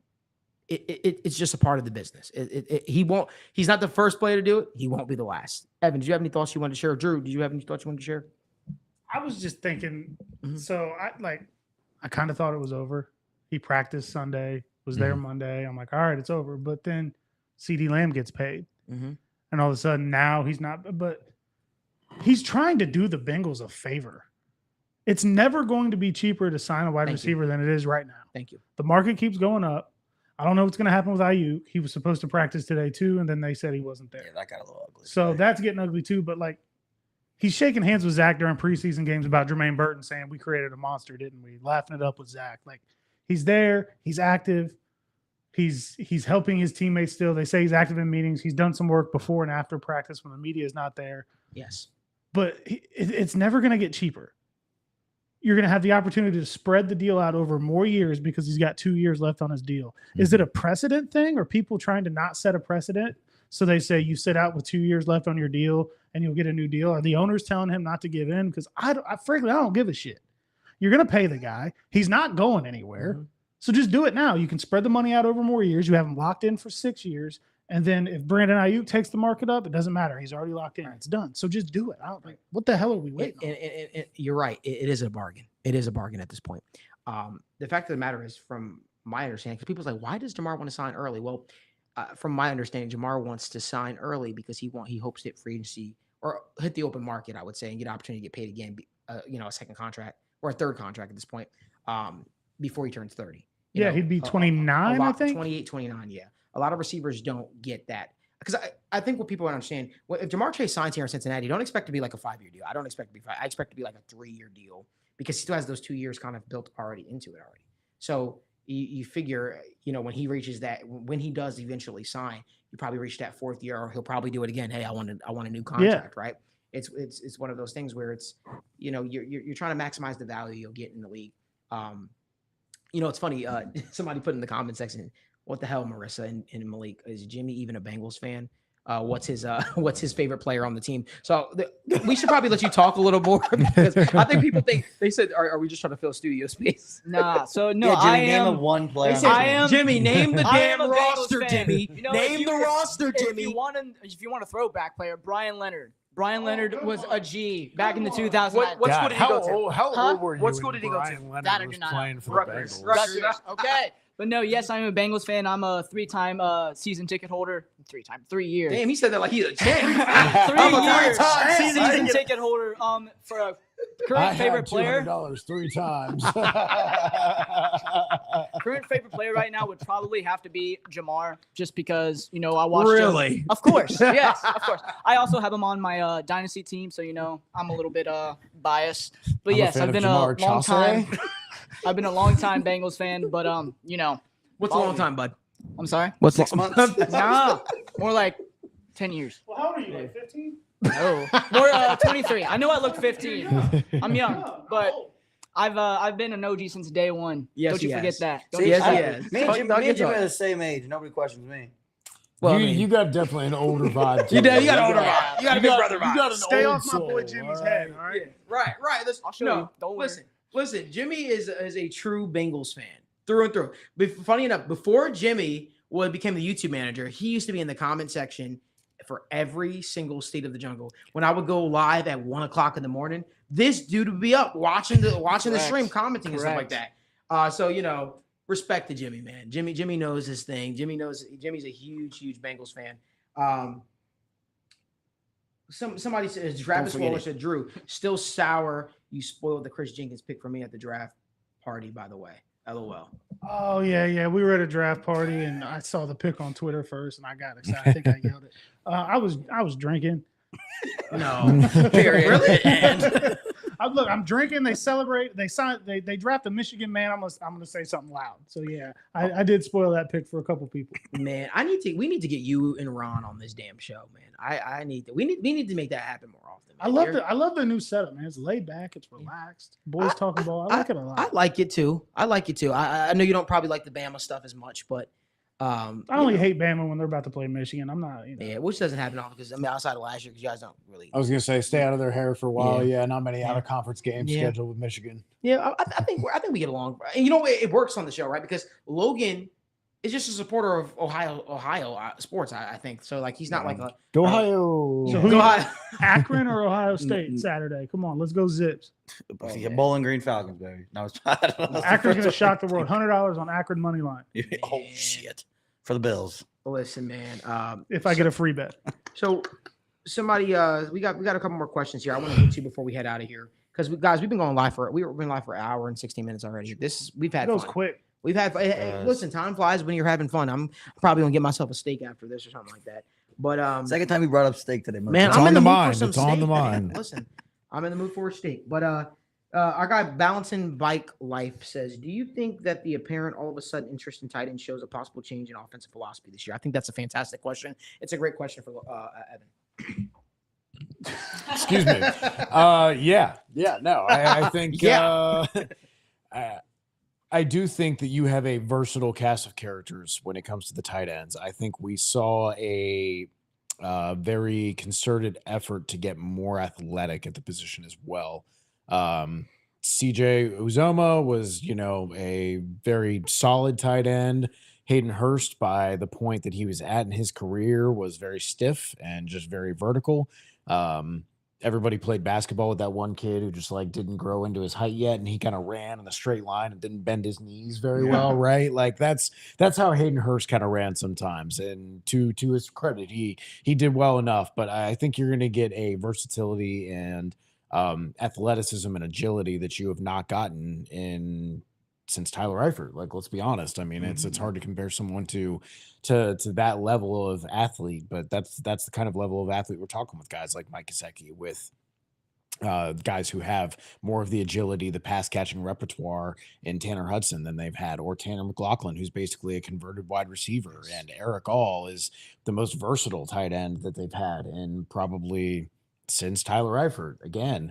So if he can bounce back with health too, I feel like you're going to see more of this tight end 12 personnel, pseudo 12 if it's Mike Gesicki. I think you are going to see, like I talked about earlier, more of this pre-snap motion, zone handoff, trying to hit the outside and just really hammer the defense and get them all flowing, get the offensive line flowing one way, and the motion's flowing that way, and the fake handoff is flowing that way, and here comes the tight end leaking up the sideline, and just getting that on the wheel route, just putting them out in the flats. We talked about how there were easy flood concepts for Jake Browning, right? Let's PA roll out, and there we go. We got a guy at the sticks running sideways. We got a guy at the line to gain running sideways. Either 1, 2, or keep it, right? Just some of that easier stuff that is going to be easy buttons for Burrow in the offense. If you do under center, if you do more pistol, it's just going to be another way that he can kind of not have to put everything on himself. He's going to have better weapons in that regard. So I do think that we will see a more concerted effort to get the tight end involved in the offense by both Burrow and the coaching staff. Drew Sample in open space. You remember that game against Buffalo last year? Drew Sample, Dangerous. It's dangerous. Drew Sample anytime touchdown was a profitable bet last season. Hey, listen, man, Drew, you and me are huge betting guys. You already know this, and it was. You're better at it than me, though. I mean, listen. I respect the hustle, the grind. You and me talk bets quite often. Listen, bro, I'm waiting for the props to drop, but I promise you, I keep telling every single Bengals fan, hammer Mike Gesicki to have 2 receiving touchdowns week 1. Guarantee it's gonna happen. Oh yeah, revenge Guarantee game. it's gonna happen. Yeah. The Patriots linebacking core is not there. I really feel like they're gonna struggle. I think Mike Gesicki's gonna take a lot of targets away from T. Higgins and Jamar Chase. Touchdown targets away from T. Higgins. Red and Jamar zone Chase. especially, man, Yeah, because he's man. so big. Yeah, I think he's gonna really exploit that New England defense, and I'm going with 2 receiving touchdowns, and I'm telling you, I'm placing the bet. I'm probably gonna put like $1,000 on it. It's probably gonna be like plus 8,000 or something like that. I'm guessing it's gonna be something crazy. It's gonna be insane. I promise. I won't bet that crazy.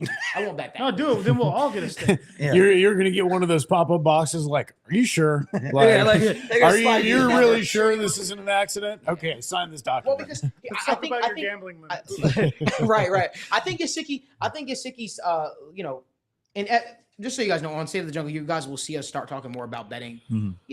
Giving our opinions. Even Evan will be throwing some betting advice out there. I got some. Goddamn. I got some. But You got a interesting looks. spreadsheet. Listen, man. I got some numbers. I think I promise you, earlier on in the season, you're going to see Joe Burrow's line be a little lower because it's the unknown. Mike Gesicki, because he's had 2 down years. I was it's gonna be listening a little loud. to Bill Yeah. Simmons to that point. There is some sort of weird national narrative that Joe Burrow is not the same, and they won't let him do that, throw. please. No, Please. literally, they were like almost like, "Hey, put him on your do not draft list for fantasy football because we are so concerned that Joe Burrow is not himself." And it's been a weird situation in Cincinnati, and I'm wondering where the fuck this is Everybody coming just from. thinks we're 'Cause, like, super weird, I guess. he played in the preseason game. He's been throwing Scored a deep balls touchdown. in practice. Like anyone who's been paying attention, they're like, But he we hasn't want played it that way. they're like, but we haven't thrown the ball in 3 days straight. It's like, have they practiced for 3 days straight without taking a No. day off? Right. I don't No. know if they have. It's Like, still same that's- narratives. Like when you talk to people. I was talking to a good friend of mine. I won't say who. I'm sorry because if you watch the show, which I'm sure you have been watching because you told me you watched the show. What about that offense? That offensive line is horrible. You got Jackson Carman starting as your right tackle. Okay. I said, by the way, this person is a reporter. Like Oh national. man, come on. like a beat And reporter or a Jackson national? Carmen's A down there national at the report. Mazda dealer. And Go that for was it. said. And I said, I was like, okay. So when you hear people saying that, you really realize people really don't pay attention to the Bengals. But listen, people like me, people like Drew Garrison, people like Evan. I can't speak to Logan because I know betting just became legal in Kentucky. I'll say this: we like to win free money. Please put Joe Burrow's touchdown props low. Please put Joe Burrow's passing yardages low. Please sleep on Mike Gesicki this year. Hell, I wonder what his touchdown prop is going to be for week 1. That's what Yeah. I'm curious for. Forget 2 for a second. What is his touchdown? I'm willing to bet it's probably going to be like Real, 650. real quick, I see somebody asked, do Anytime. y'all prefer certain apps or sites for betting? Always shop around for Yeah. odds. Always. Yeah. I like to If look- you go to Betting Pros and look at a particular prop that you're looking for, let's say over under on receiving yards for Jamar Chase, 100 yards, right? When you click on that prop over on the side, it will have prop odds and it'll tell you best odds at Bet365, Caesar Sportsbook, Consensus, blah, blah, blah, all that different stuff. So always shop the odds because you can get some stuff might be minus 120, minus 130, minus 110, and then suddenly it's plus 105 on a random site. Like, That's good so- to know because I just look through all 13 sports books on my phone every day. yeah, no, there's I go there's with- lots of good websites out there that just kind of consolidate all that. And it Yeah. sucks if you're on like ESPN bet and then you place the bet and then you're like, damn, like I got minus 130 over here, but it's minus 110 over here. It's Yeah. like that I feel like sucks. me personally, I went away from them for a while, but I've returned home. FanDuel has been just I personally just like their props, especially when Their it comes to- alternative lines are really Yeah, good. really good. Points bet was also actually they might You have know- gotten you rid know of points. who- Yeah, you know points what's- was gone. Points bet's gone. bet's Yeah, You know they who got was rid of it. slightly Who better was than it them, now? low-key, though? What's that? DraftKings at points. DraftKings would have better odds at points than FanDuel. DraftKings has some fun things here it and was there. Kind of, it was kind of shocking. I think they offer. I definitely think their draft props are way better than FanDuel's. They don't pay me anymore, so this is not an ad. Look at BetJack's alternate lines that they have. Okay, during the season. I've never They're looked at good, too. BetJack. It's a good app. Yeah. You got your heavy hitters, right? It's going to be hard to make an app better than FanDuel or DraftKings. Got Betfred, yep. Yeah. Yeah, I'm building up a parlay, babe. I'll be done in an hour and a half. But there it is. They'll send you the check when you need to cash out. But yeah, they have really good alternate lines during the NFL season. Yeah. We can't be together, man. Why the hell I'm surprised it took this long. Oh my God. No, but no, when it comes to some of these betting lines, man, there's going to be so much to choose from. I'm just excited because I'm talking in the future, but Mike Gesicki's lines against the Chiefs. Oh my God, I can't wait. Man. I can't wait, man. I can't wait. I'm excited. But you know what's crazy? Equally to that, I could say the Bengals, Isaiah Pacheco's lines against the Bengals. Yeah, because true. Isaiah Pacheco, it's gonna be Ryan. I was gonna say, dude, no, okay. Well, if we're gonna touch on like betting and fantasy here real quick, like Isaiah Pacheco, I knew originally I was like, hey, let's go Pacheco, but like he was used so sparingly in 2-minute drills and passing situations already last year, and you were kind of projecting, oh, okay, like maybe he takes more on that role. JD McKissick, was that the one that they had, or was that McKinnon? Right, it was McKinnon. Yeah, kind of taking on that role, and you thought, oh, maybe Pacheco takes on a little bit more of that, but with them getting Samaje Perine now, that 2-minute work and that pass like down work might be gone again. So if you're not in standard leagues, which if you're in a standard league, just quit. What are you doing? Like, yeah, that's silly. Like, yeah, that's some CBS Sports family league nonsense. Like with like 40+ yardage bonuses of like 16 points. Yeah, those are always fun I retired to deal from with. fantasy completely. Me too. I bet your mental health is just wonderful. Okay, never mind. Wait, say that again. You what? Just so I can focus full time on gambling. I'd rather lose my money in one day than drag it out for 5 months. Yeah, true. But I was in 6 leagues last year, bro. That's rough. Bro, you know when I retired from fantasy football? Listen, I work in sports. Sports is my life, right? Right. I retired. I won like 2 fantasy football leagues in a row. Mr. Hot Stuff. And I thought it was good. I was like, I'm gonna retire for a while. I came back. I started getting my ass whooped by like teenagers in leagues. I'm like, bro, what the hell is going on? Like we bring on interns here at TWSN, and then you got like these dudes like a junior in high school or a sophomore in high school just whooping my ass. And I'm like, bro, like your team is definitely not better than mine. And the whole time this buddy just hung a 164 burger on my head, 164-point burger on my head. So I'm just like, man, listen, I'm retired from fantasy football. If you do it, more power to you for the patience. I can't do it. I'm out of it. Even the fantasy football league that we're doing here at TWSN this year. They'd be like, oh, we can't wait to go against you. I said, go against who? I ain't going against me. I'm sitting this one out. I'll pay out everything. That's what Daniel's I've almost wrecked my car setting lineups. Bro, I used to, you know what it is? I get so caught up during the season, I forget to set up my lineups. I did that too. Yep. I was like, man, I'm retired at this point. But listen, man, that we've been live for a while. We appreciate y'all for tuning into another episode of State of the Jungle. Before we head out of here, man, Drew, tell them where to follow your work. If you're not following this man, Drew Garrison, you should be following him. He's funny as hell. You just see some of that video that you posted. I would say the video you posted the other day of what was it, man? The video you posted the other day where you were like, "What the is this?" To the group, the Historical Society, Miamisburg Historical Society. Look, man, I'm going to tell you the story real quick. I played golf with some of my buddies at a course by the house. I come down the street. I'm stopping. This is the longest red light ever. I love to fuck with people. I was messing with the drive-through person at Taco Bell. Nothing malicious, just saying weird shit, seeing what they say. Not being mean to them or anything. I'm not a bully. Grow up, Drew. Bro, I know. I'm 32 years old. But I'm sitting at this red light. I'm like, I'm not going to say nothing. This is the longest red light ever. Like, it was tempting me.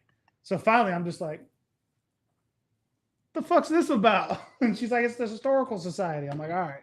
I didn't know what to say, but I thought about going further. But yeah, I do dumb stuff on the internet. At Drew Garrison on Twitter.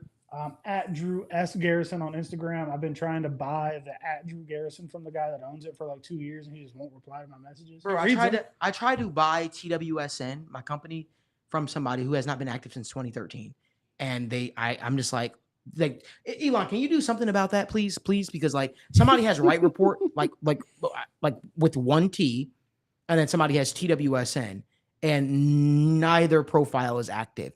I'm willing to pay. I'm willing to pay for the rights to the username. So it pisses me off a little bit. On Twitter, the guy that had at Drew Garrison, I finally messaged him. I was like, hey man, I do the sports stuff. Like just trying to keep it simple. I had like Drew _ Garrison. I was like, man, how much? He was like, bro, I don't even use this. I'm going to change it right now. You can have it. But buddy on Instagram, at Drew Garrison, just bro, you've posted once in like 4 years. Let me get it. I mean, he's Drew Garrison. Of course he reads them knows. too. Who He is. sees them. I tag him in stories and shit. Oh, he sees them? He sees them. He just don't say nothing. Oh, that's weird. He's ducking, That's man. He's ducking. Look, we're gonna do this live. I'm gonna Oh pull him my up. God. Fuck it, we'll do it live. Drew, you're harassing It's all people. peer pressure. It's man. literally on If film. he can block me if he wants. That's true. No, he likes the attention. You're probably the most attention he's. Let me stop. Anyway, we appreciate you guys tuning into another episode of State of the Jungle with Malik Wright, presented by TWSN. This was the last State of the Jungle before the season starts. Next week we'll be previewing Bengals versus Patriots, and boys, it's here. We've done an episode every single week. Proud of it, and as I do before every single season starts, I did it last year, did before that. Before we go on this crazy ass ride together again, I just want to say from the bottom of my heart, thank you to my entire team. I want to say thank you to Marissa for putting up with me, helping me put together the studio. I want to say thanks to Jimmy for, being a kick-ass YouTube manager and an even better friend. Appreciate Logan, Evan, Daniel, the whole entire crew over here at TWSN and the State of Jungle crew. We've got so much planned for this upcoming season. I can't do what I do without you guys. So again, from the bottom of my heart, appreciate you guys. We got some awesome stuff we're going to be doing. Excited to be attending some games with you guys this year and doing some away content as well. So we appreciate y'all so much. And most importantly, we appreciate y'all for tuning in each and every single week, because again, you guys determine how long we do this thing. Without the platform you guys give us, we can't possibly do what we do. Make sure you guys follow Drew Garrison, Bengalorian, the Cincinnati what's it called? Big Play Cincy Big Play Show. Cincy Show. I want to make sure I didn't butcher it. Those guys are doing some amazing stuff, and I'm looking to collab more with y'all as well, man. Absolutely. It's going to be a kick-ass season. Who Dey Nation's coming together, and I hope that this season ends with us and Nola hoisting a Lombardi trophy. Remember, starting on Monday, the Sit Down with Malik Wright morning show will be live from 10 a.m. to 11:30 a.m. We'll be talking everything through, from NFL, NBA, UFC, fantasy football, betting, and so much more. This is something that I've been wanting to do for quite some time, and I hope that you guys are excited as I am to be going on this journey. Monday's also Malik's birthday, so make sure you watch the show. Monday True is my story. birthday, so please, if you want to give me a birthday present, just watch the show. That's it. Somebody said Daniel's holding out. Chase isn't. Nailed it. Bro, Oh, they what? got a paid vacation. Hey, Bro. has Daniel removed all TWSN from his Instagram yet?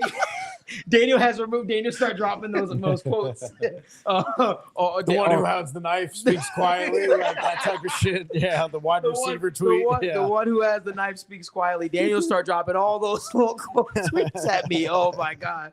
Man, you know it's real when Daniel starts dropping Drake quotes, because that man doesn't listen to anything besides techno music. But that's Somebody told me on Twitter today I sounded like one of their Gen X cousins. Oh I was like, man, I have some shit to get off my chest. Don't worry about it. man, we gonna let you be, bro. Listen, we appreciate y'all so much, and Michael Rolfe, I appreciate you, brother. You've been a friend of the show for so much. As much as I see you want to do a super chat, I can't. Humbly, we have to decline. We do this for the people. We do this for the show. I'd like to think I take care of the crew here pretty well. Mike sent me $50 last week. I was like, bro, relax. Yeah, I don't even know how to cash it out. Mike's a great dude, man. For sure, man. But like I said, we got so much content planned, and look forward to the big announcement that I'm going to be making next week when things actually drop next week as well, too. So we appreciate you guys for tuning in for another episode of State of the Jungle. Give this video a like, subscribe.